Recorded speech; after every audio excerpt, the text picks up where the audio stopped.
Hola, buenos días. Qué gusto encontrarnos de nuevo en este amanecer, un día de preparación más. Estamos a pocas horas de entrar en el sagrado día. Recuerde compartir el enlace de este video. Déjenos también su like.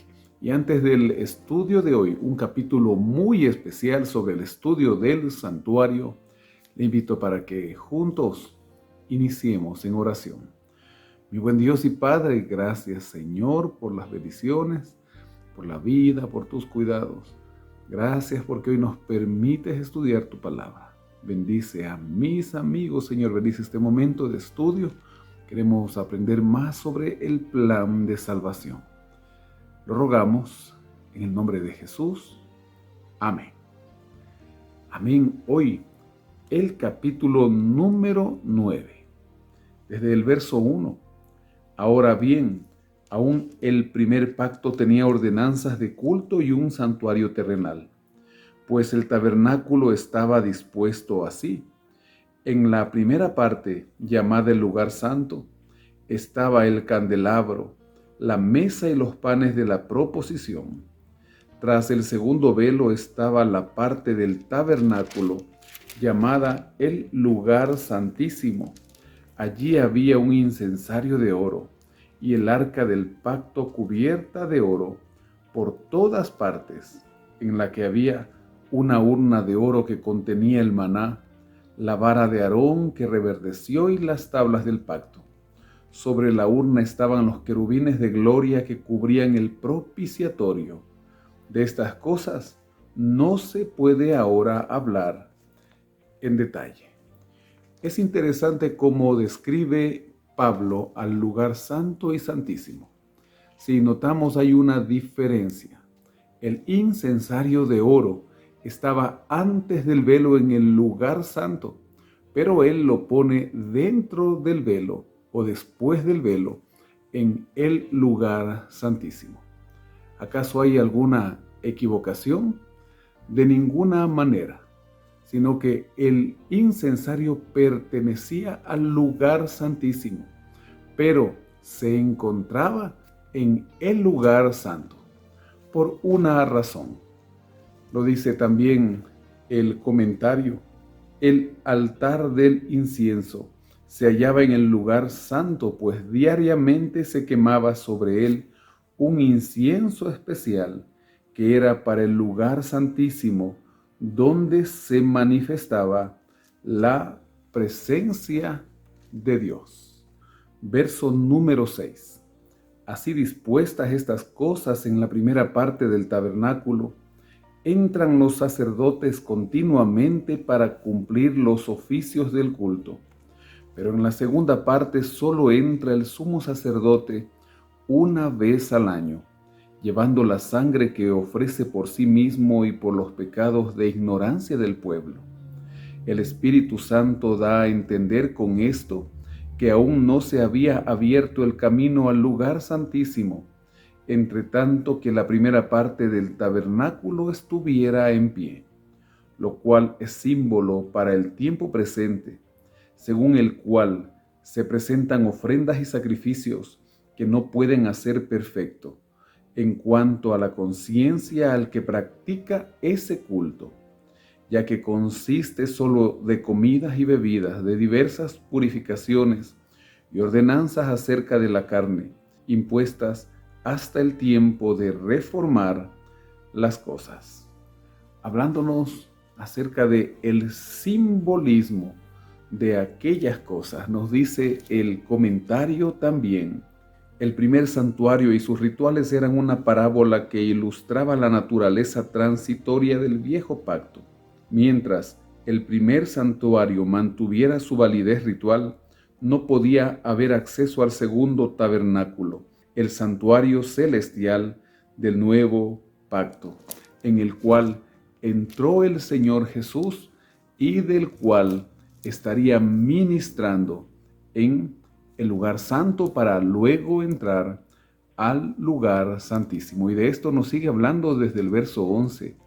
Pero estando ya presente Cristo, sumo sacerdote de los bienes venideros, por el más amplio y más perfecto tabernáculo, no hecho de manos, es decir, no de esta creación, y no por sangre de machos cabríos ni de becerros, sino por su propia sangre, entró una vez para siempre en el lugar santísimo, habiendo obtenido eterna redención.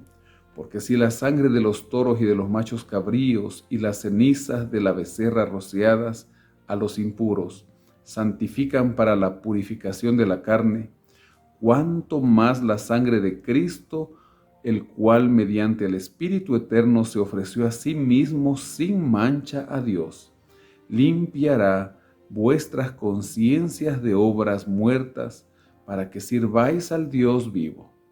Por eso Cristo es mediador de un nuevo pacto, para que, interviniendo muerte para la remisión de los pecados cometidos bajo el primer pacto, los llamados reciban la promesa de la herencia eterna, pues donde hay testamento es necesario que conste la muerte del testador, porque el testamento con la muerte se confirma, pues no es válido entre tanto que el testador vive, de donde ni aun el primer pacto fue instituido sin sangre, porque habiendo anunciado Moisés todos los mandamientos de la ley a todo el pueblo, tomó la sangre de los becerros y de los machos cabríos, con agua, lana escarlata e hisopo, y roció el mismo libro y también a todo el pueblo, diciendo: Esta es la sangre del pacto que Dios os ha mandado.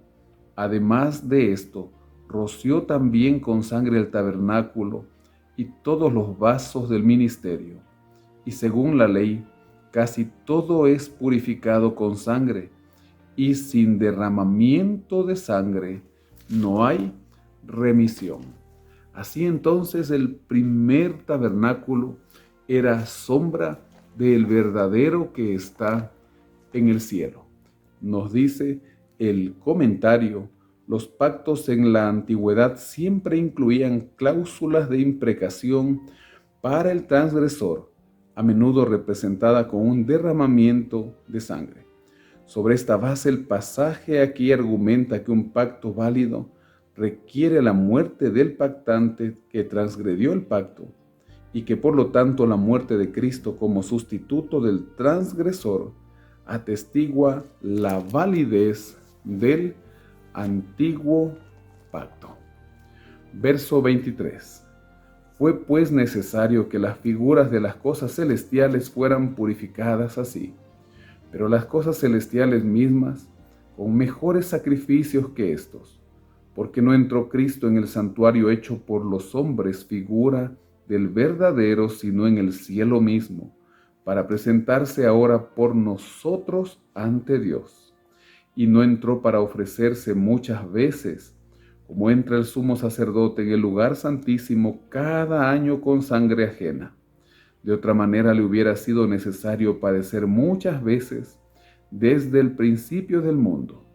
Pero ahora, en la consumación de los tiempos, se presentó una vez para siempre por el sacrificio de sí mismo, para quitar de en medio el pecado. Y de la manera que está establecido para los hombres que mueran una sola vez, y después de esto el juicio, así también Cristo fue ofrecido una sola vez para llevar los pecados de muchos, y aparecerá por segunda vez sin relación con el pecado, para salvar a los que lo esperan. Solo el sacrificio de Cristo quita el pecado. Solo el sacrificio de Cristo da redención, y por medio de su sangre, una sola vez derramada, Él pagó la culpa de toda la humanidad. Fue ofrecido una sola vez. Hoy está ahí en el santuario celestial, en el lugar santísimo. Hoy es día de juicio, porque se entraba al lugar santísimo en el día de la expiación, día de juicio.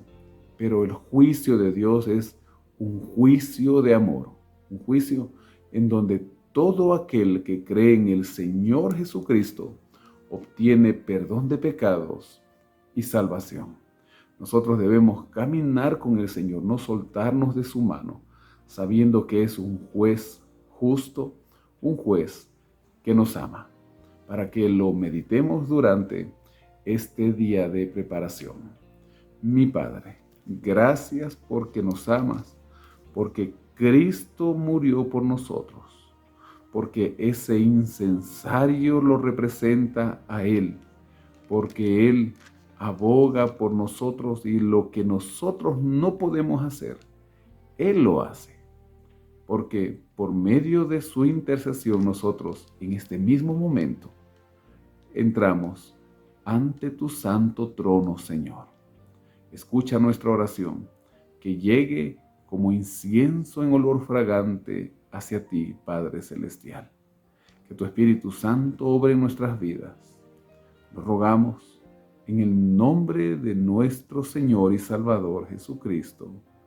Amén. Amén. Que el Señor le bendiga. Tenga un feliz y bendecido día de preparación.